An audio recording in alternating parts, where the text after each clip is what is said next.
Ngayong malapit na ang balik eskwela, kanya-kanyang diskarte muna ang ilang magulang para sa mga uniforme ng kanilang mga anak.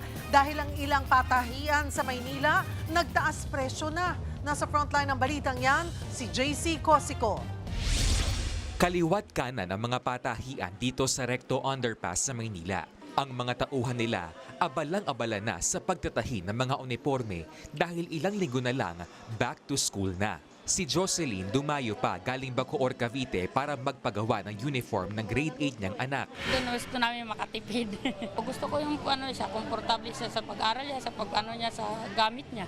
Stable para maging okay sa kanyang lahat. Yun nga lang, tumaas ang presyo ng mga uniforme rito. Ang isang set ng polo at pantalon nasa 1,100 pesos mula sa dating 900 pesos. 950 pesos naman ang isang set ng blouse at palda mula sa dating 650 pesos. 100 hanggang 150 pesos naman ang itinaas ng kada item kung hindi per set ang ipapatahi.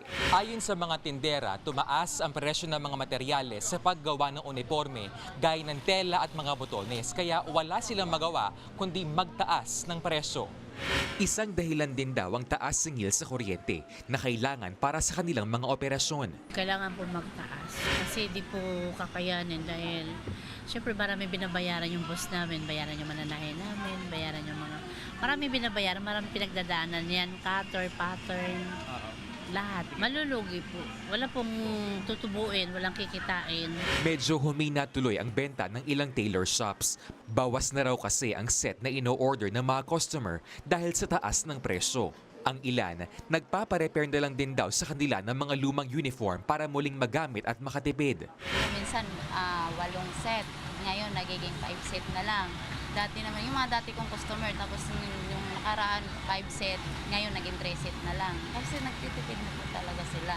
Ang iba namang magulang, hindi na talaga gagastos para bumili ng uniforme. Si Josa, mga pinaglumaang uniform ng mga kapitbahay at mga kaanak ang ipasusuot sa anak na grade 1 sa pasukan. Talagang didiskarte ka, iikot ka, lahat ng nagbibigay. Hihingiin ko lang dahil nga sa sobrang hirap ng buhay. Kesa ibili namin, babudgetin na lang namin sa mga bibili ng mga notebook, lapis, mga bag.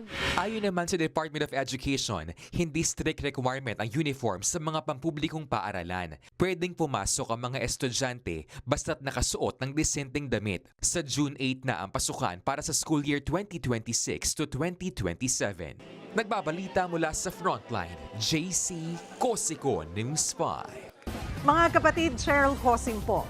Maging maalam at may pakialam sa mga napapanahong issue at headlines. Mag-follow at mag-subscribe na sa social media pages ng News 5.